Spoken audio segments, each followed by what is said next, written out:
Hello, everybody. Welcome to the Buckeye Weekly Podcast. I am Tony Gerdeman, here, as always, with Tom Orr. Tom, how's it going? Well, almost had a little false start there. Thought you were going to catch you leaning out of your stance just a little bit. Good, Tony. Tony, I'm wonderful. How are you? Doing pretty good. Weather is, I don't want to say spring is here, but I've only seen one day in like the next 2 weeks with a high temperature in the 30s, and that's going to be like Thursday. So I'm not going to say it,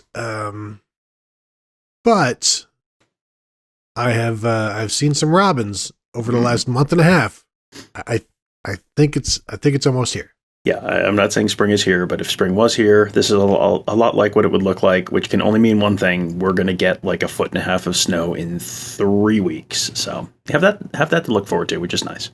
But Tom, spring is here because we are doing spring positional previews of the Ohio State football team with a dash of Michigan football thrown in. So yes, this is the official start of spring. The groundhog saw his previews and wanted to see more. Why did we not do these on like January 10th? We could have saved everyone a lot of trouble. I blame you, Tom, for I need to put this definitive list of the 30 greatest games in Ohio State football history since 2000 together.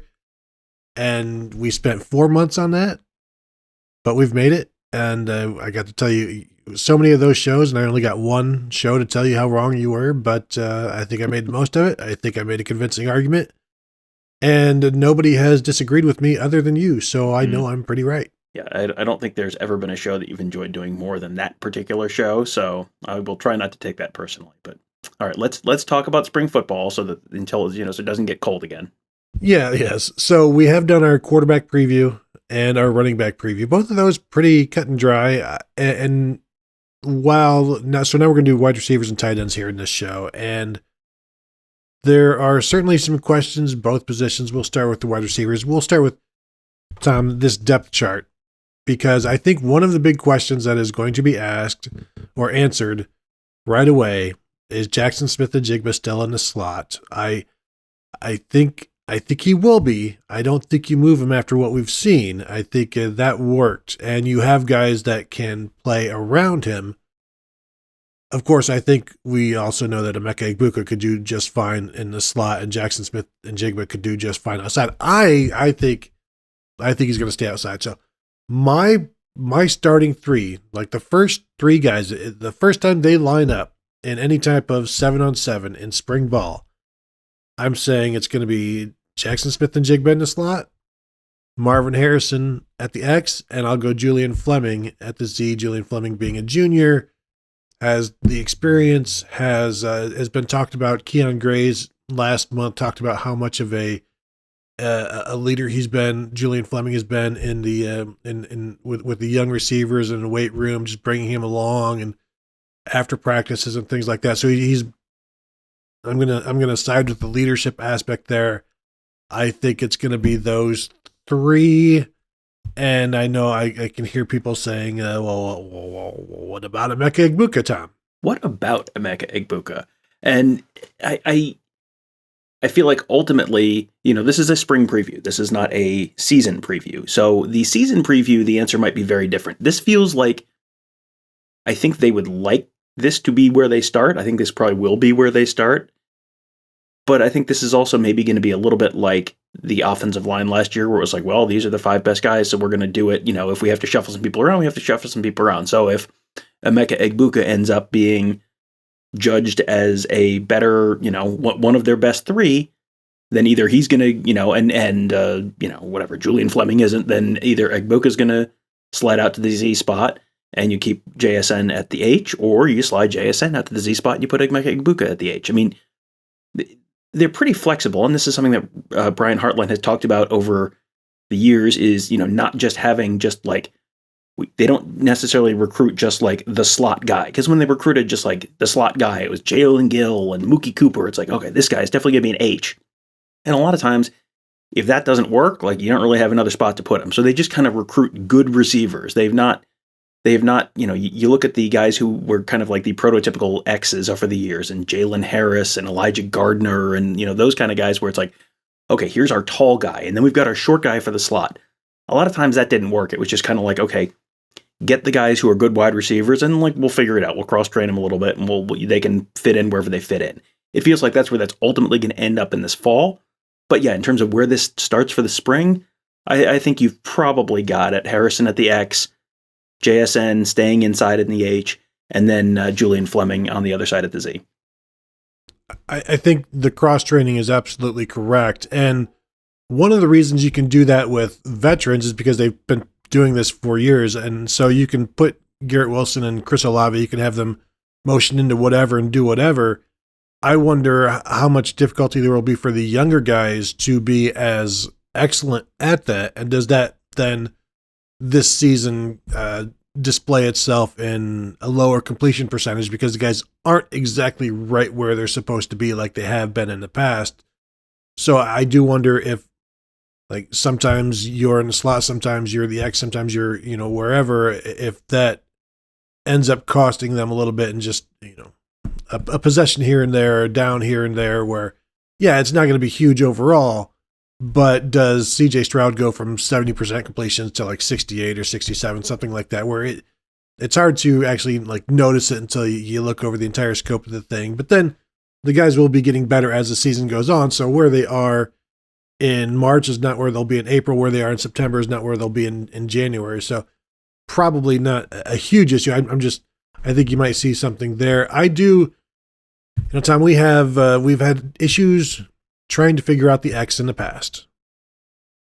The one year we were certain that we were trying to figure out who it would be, and we never really mentioned Garrett Wilson because he's not your prototypical X. He's 6 foot, 189 pounds or whatever, and so he's there as a freshman, and it's like, well, and then as a junior last year, and so although we knew it was going to happen then, but that kind of surprised us. Like Jameson Williams in 2020, 2020, where he was a starting X, not exactly your prototypical, but now I think we have it locked tight, this one, because now you have the prototypical X and Marvin Harrison.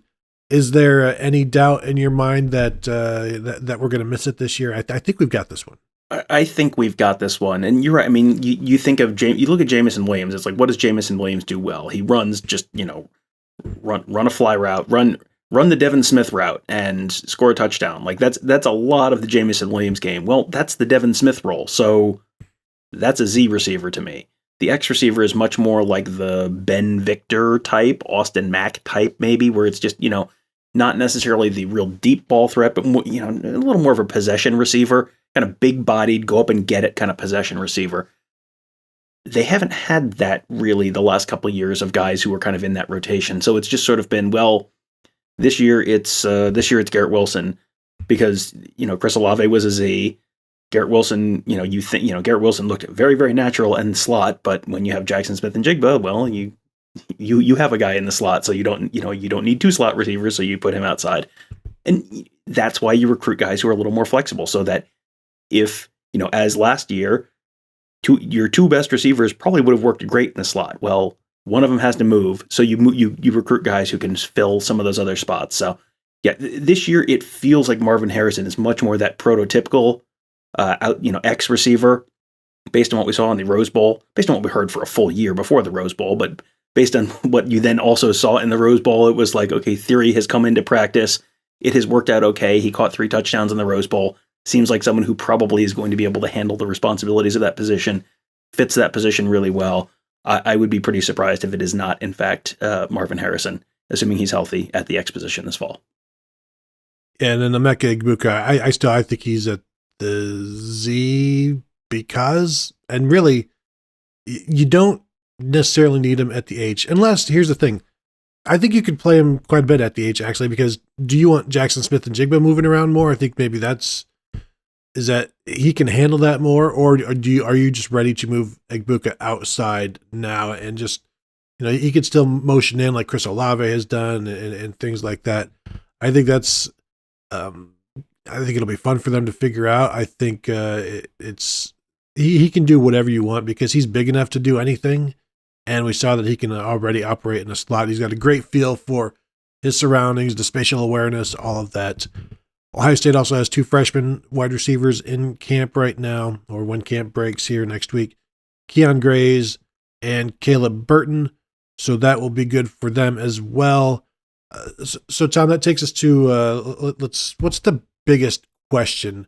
We've run through who is here and Jaden Ballard as well, but who, when you look at the biggest question, I've written a few here, like is there anything bigger than where Emeka Egbuka lines up? Is the biggest question whether or not Jaden Ballard is ready to be one of the top 5 guys?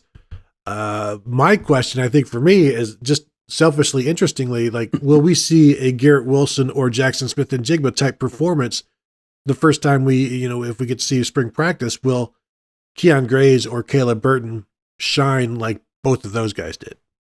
That, to me, like, I saw that on this thing and it was like, well, I don't know that that's even a fair question to ask. It's not. Then because going back 2 years, 3 years, the first time we saw Garrett Wilson at a spring practice, I just remember they were running just like curl routes, and they would just, run, catch a curl, and then just turn upfield and go. And you're just watching these guys do a drill, and it was just Garrett Wilson. I just remember he caught it, and he was just noticeably more explosive, like turn go, and it was just noticeably quicker than anyone else there, and that really jumped out to me. And then 2 years ago, for Jackson Smith-Njigba's first spring practice, it was the only spring practice. It was right before COVID. We watched it. We had kind of come in expecting some big things from him based on his high school production, and then you saw that first practice. It was like, yep, that guy's gonna be a star. Not even a question. Like, yep, 100%, that guy's gonna be a star. Just catching everything, making insane catches. And there was one that he didn't catch, and it was like, the throw was like ludicrously high, like maybe it was a throwaway, and he still almost went up and got it. And it was like, oh man, this dude is going to be a star. And those, I remember those two guys in particular, their first practices, because that's not the norm. That is not, how often you talked on the running back show about watching J.K. Dobbins trip over a pad in his first, one of his first practices in his first spring. Like, that's the norm. The norm is you come in and then you look like a freshman. If you come in and you look like not just not a freshman, but you stand out in what is a very talented, very crowded wide receiver room, that is not the norm. So I think my expectation for those guys is, okay, like, there are plenty of guys who we haven't mentioned here who have had very productive careers that did not jump out like that to us at practice number 1 or spring number 1. That's totally okay. Like, Marvin Harrison did not necessarily jump out that way last spring. Like, he was good, but he wasn't like, oh my gosh, you're not going to believe this guy. That's not really a fair expectation to put on those guys. But yeah, so we'll see. Maybe one of them surprises me. I mean, they both obviously have the talent. You hear people talk about them, and they're very, the expectation is high for them. But I think you need to be a little bit patient there. Yeah, because I was trying to think. I don't recall feeling that way or seeing that last year with Harrison or Egbuka, and they both turned out fine. Now, I don't even recall. Did we even get any spring practices access last year? But it's funny because that the Jackson Smith-Njigba practice is famous on this show. Basically, like it's part of the show's legend, and it was almost like when news breaks in old timey movies and everybody, was it an airplane movie where everybody ran to the phone deck and then the phone deck tips over. Yeah. And it was like that. It was almost like one of those things. Like, the story here is Jackson Smith-Njigba, and we all need to go write about it. And and that didn't happen with Harrison or Egbuka last year. So clearly they are busts. And so it will be up to Caleb Burton and Keon Grays to not follow those terrible footsteps. Yeah, what the bums? Yeah, the guys who did not stand out, and one of them is the guy who caught 3 touchdowns in the Rose Bowl. Like, yeah, I mean, I hope his career can recover from that terrible freshman year that he had. And and he was someone who by the time the spring game rolled around, 15 practices later, he had a touchdown in the spring game that was like, oh man, that was a nice play, pretty early in the spring game, so it wasn't like against the 3rd string walk-ons. Like, it was. So yeah, you'll see a lot of progression for a lot of these guys as they move through the spring. But Yeah, it'll be interesting to see kind of what the baseline is, because there are no bad players in Brian Hartline's room. Like there is not even like that guy's kind of a fringy, like, no, that is a room full of guys who every year Brian Hartline gets the A++ on his recruiting class. There is a reason. There are so many talented guys there. And you mentioned Jaden Ballard. This is like a sneaky big spring for Jaden Ballard, because you have that this is a little like we'll go a little further back in classic TV history, and this is like Lucy on the assembly line at the chocolate factory, and like the things are keep going fast, and you got to keep up.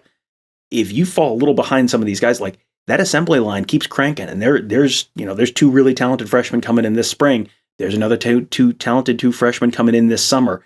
There's probably going to be more talented freshmen coming in this time next year. Like that assembly line's going to keep going, and you got to keep up. You got to stay ahead of those guys, because if you fall behind, it's going to be very hard to get back up to the top of the pile. So yeah, this is like a sneaky big spring for Jaden Ballard, because we did not see a ton of him last year. I think he maybe had a catch or two, but that this is I think a time where he has a little bit of a head start now. He's had a year now to be ahead of these guys who are coming in. So he's someone I'm going to be very interested to see where he is this spring. Yeah, and he could be a guy that completely blows up, like, because he's a tremendous athlete, really great basketball player. It's been interesting. He's been kind of featured a couple of times in OSU social media, and that's been interesting to see. And he's getting bigger and bigger and stronger.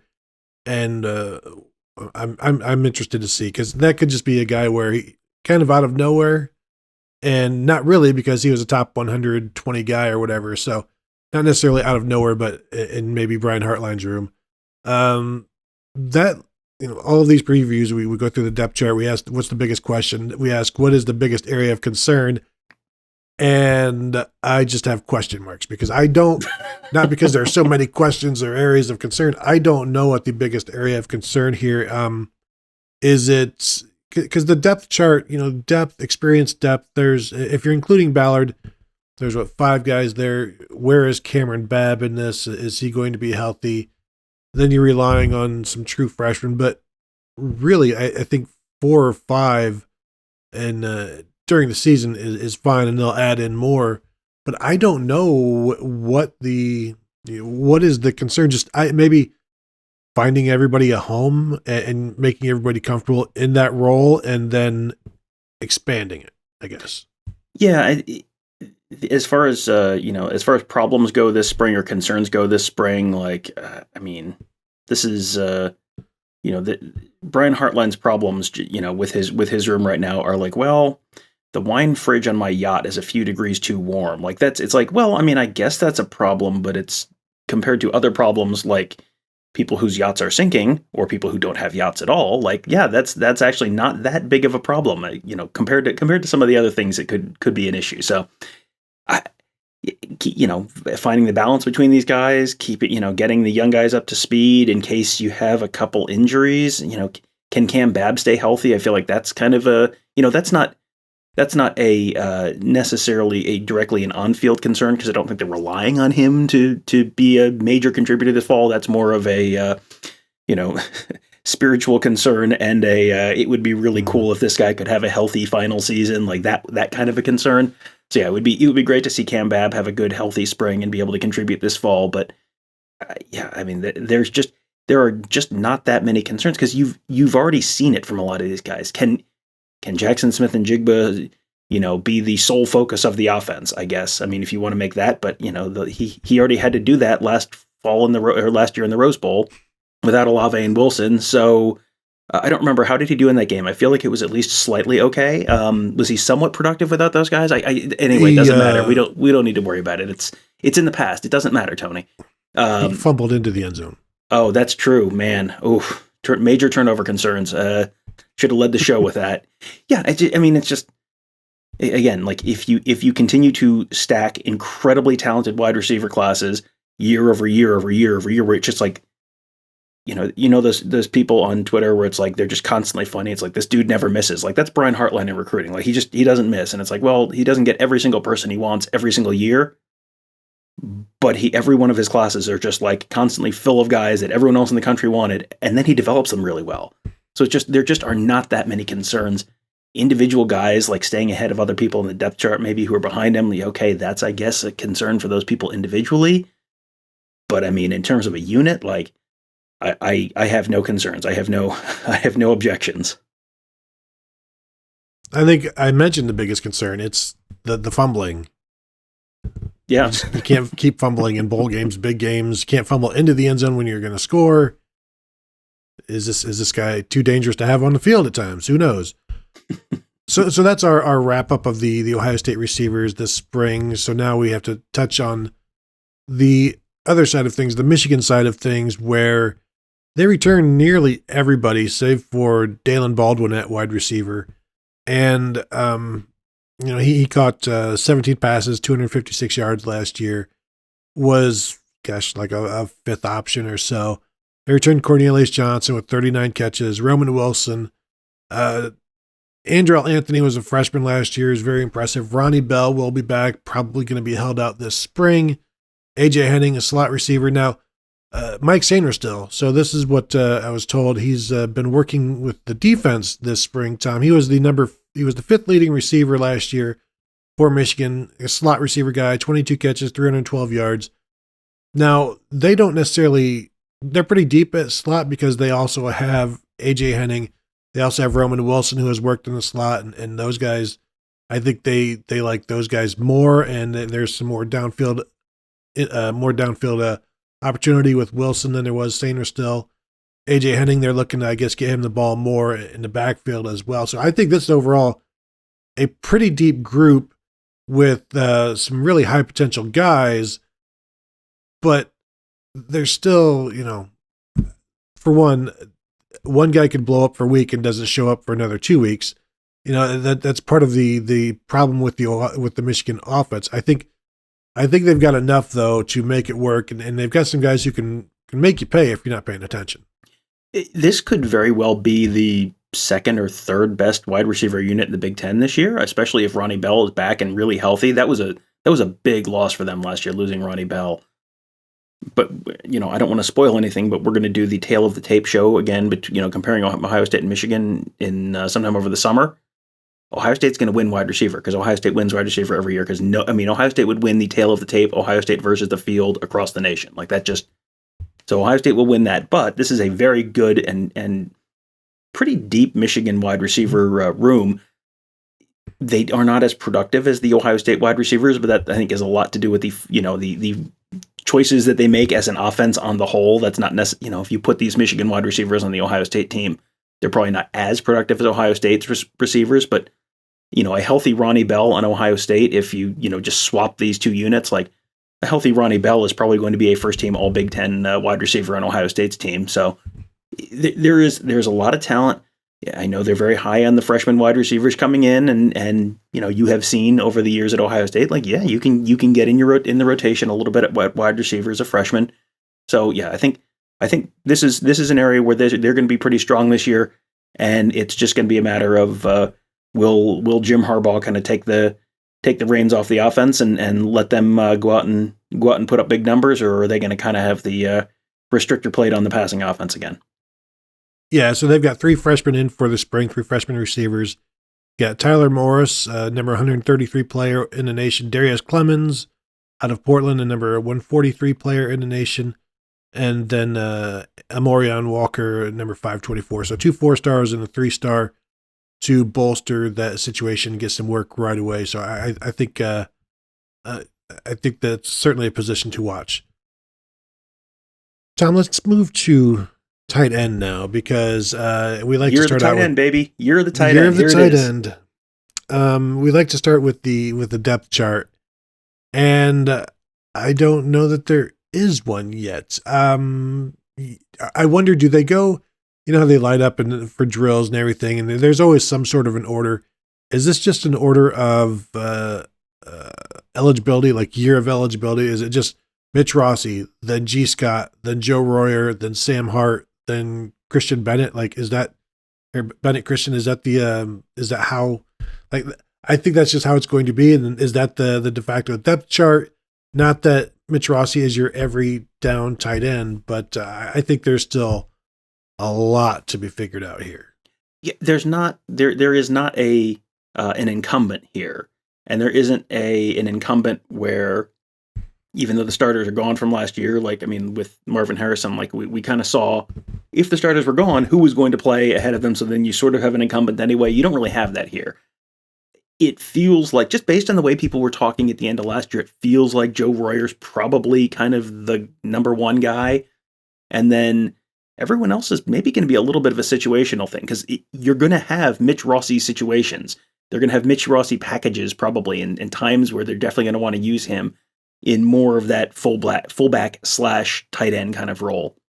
G. Scott, I mean, I'm intrigued to see G. Scott this spring. This is a big spring for him as well, where he's, last year you kind of sort of hand waved the year. It was like, well, he's moving from wide receiver to tight end.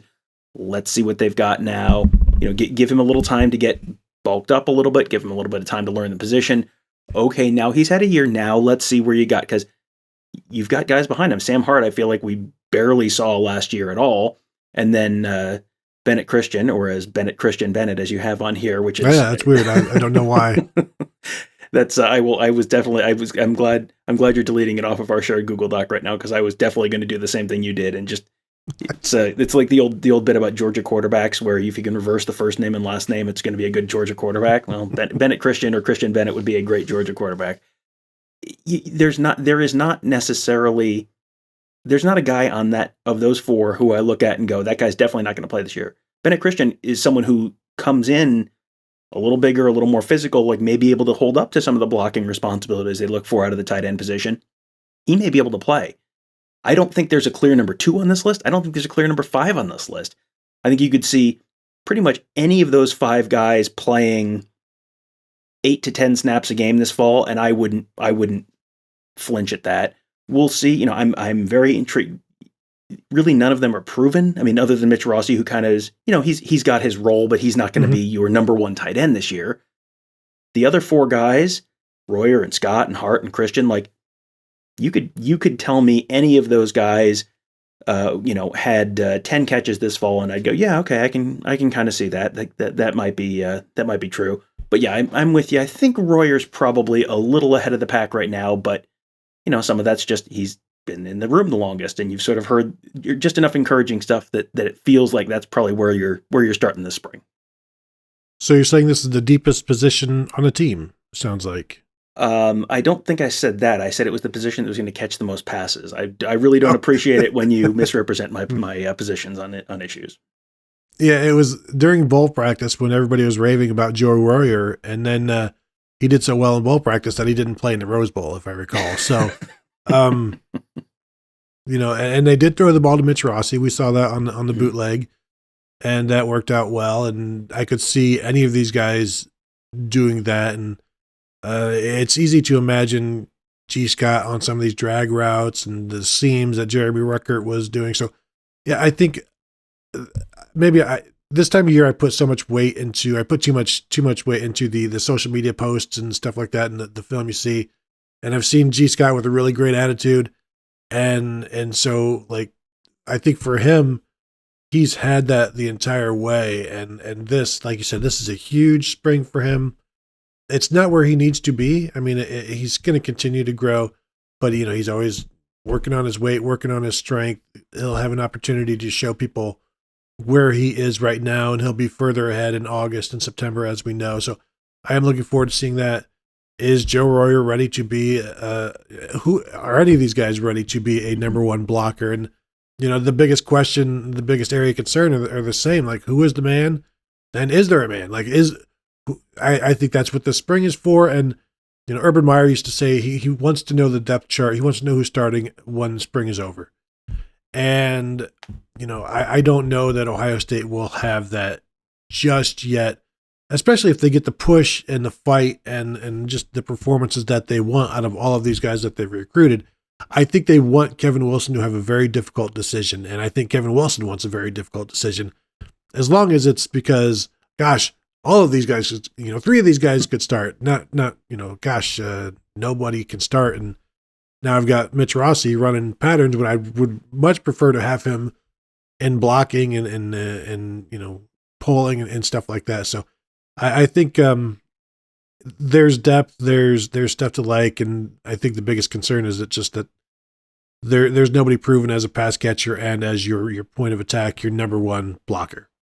Yeah, and that's going to be, that'll probably sort itself out because you've got 5 guys here, so someone's going to be able to do it out of this 5. And I don't know that I can necessarily, with an extremely high degree of confidence, pinpoint who that's going to be. But even if it's just you're going to use Mitch Rossi, and then you're just going to run more 4 wide receiver sets, like, I mean, that's a thing you could do. I know they prefer to have the tight end in there for run blocking purposes, but if they really come out of spring without a tight end that they want, that they feel they can trust on an every down basis, you could run more 4 wide receiver packages. You could bring in a tight end as a from the transfer portal. That's something that they were looking at Austin Stogner out of Oklahoma, which, that tells me there's at least some concern there from their perspective about, do they have that dude? And so that's going to be something that I think you're going to see sort of sorted out during the course of the spring.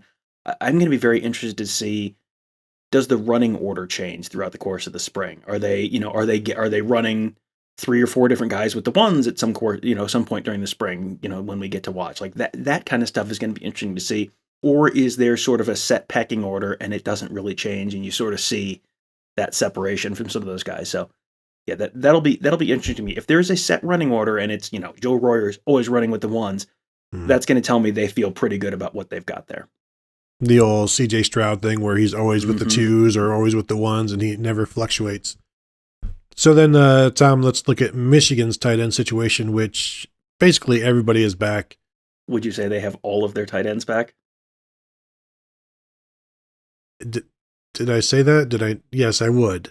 Okay. Almost. Well, you said everybody's back, but I would say it would be more appropriate to say they have all of their tight ends. Who's their starting tight end, Tony? Oh God, dang it, Tom. Yes, Eric All. Hey, there it is. The number 2 receiver on the team. 38 catches for 437 yards last year. Had a game winner in a big game. Penn State, was it? Yes, where he correct.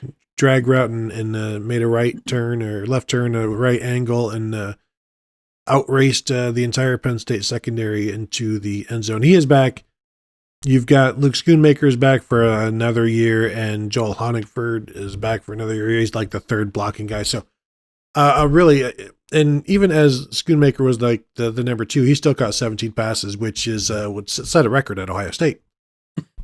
But together they 45 catches or 55 catches and a couple of touchdowns, 5 touchdowns. So that's a productive duo, and I think that number could drop this year, maybe for Schoonmaker because of the receivers coming into their own. But I don't know if it should drop for Eric Hall. I think they should keep going to him this year. But this spring, I think they're going to be fine. They're nothing to be concerned about. Maybe not as much playmaking. They got away with it last year. Schoonmaker's not really much of a playmaker guy. He's just going to catch it, and it is what it is. But Eric Hall, I think, is arguably the Big Ten's best tight end. What's going to be interesting to me on the tight end front for Michigan is, does what they do with tight ends and wide receivers, does that vary based on who the quarterback is? If you've got JJ McCarthy in there, and he's maybe got a little, more of a runner, more of a big arm guy, do you play more wide receivers, spread the field out more, give him more targets further downfield? And if you're playing Cade McNamara, do you play more of the 2 tight end sets that we see a lot out of them? And, it's more of the traditional Michigan offense that you think of, and it's a little more conservative, and, you have a bunch of, I think every Ohio State fan probably sees Michigan running the waggle just in their nightmares from 20 years ago, and it feels like you still see variants of that now. So yeah, that maybe what they're doing with the tight ends, we mentioned they've got the depth at the wide receiver position, and the talent at the wide receiver position is probably better now than it has been in previous years. So if you're going with McCarthy at quarterback, maybe that means fewer opportunities, fewer 2 tight end sets for those guys. But, they have the talent there. It's just kind of like Michigan at tight end. It just feels like, it's like every year is kind of the same basic conversation. It's just like, yeah, they don't have anyone there that's like super explosive, but they've just got a bunch of good, consistent guys who can block and will just pick up some crucial first downs for you here and there. You're not going to have a 700-yard receiver or anything like that, but you're going to have guys who make plays, move the chains, all that kind of stuff. So this just feels like, hey, it's another Michigan tight end class. How about that? Yeah. And the play action boots are, that works. And you don't need to be Kellen Winslow or somebody like that to get open on that stuff. So, Tom, anything else about the wide receivers, the tight ends before we go? I think we've covered it. Spring preview of these two groups. Certainly some talent to watch and some young guys to pay attention to. Anything else? No, I think we've covered it pretty sufficiently. So, and hey, could be the year of the tight end. Who knows? I mean, it feels like we're due for one. Feels like think about how many years it hasn't turned out to be the tight end. Tony, I mean, what are the odds that this is another year that doesn't turn out to be the year of the tight end at Ohio State? I'd say basically 0% chance that it's not the year of the tight end. You figure, Tom, when you look at the law of averages, like eventually it's going to happen. And I think this is it. And in fact, not just the year of the tight end, I think the year of the tight ends. Oh, man. I'm saying two tight ends are going to have the year of themselves. Finally get those wide receivers off the field, more tight ends. That's what they want to do. Yeah. Is this the Big 10 or the Big 12? It's a Big 10. Come on. So I'm looking forward to that. Get these little skinny receivers out and get some actual skill talent on the field. It'll be fun. Looking forward to seeing it. Can't wait. Spring ball starts, next week, I think. Maybe. Probably. Yeah, probably. We're assuming. We have not actually seen the official spring schedule yet, but it's like, well, spring break's the week after that, and they always start the week before spring break, so should be, but we still haven't heard. So hopefully soon. And hopefully we get the show put out before the announcement of the spring schedule gets done. Because stuff like that has happened before. So let's end the show, Tom, so that we can post a show so that nothing like that will ever happen again. So thank you all for tuning in. Remember, catch the rest of the shows. Tom's Morning Scoop. You got Gives in the Bank. You got Alex's Around the Oval. You get Kevin Noon's Big Me Kickoff. Check all those out on all of your platforms, podcast platforms of choice, and also on YouTube. So thank you all for tuning in, and we will talk to you guys later.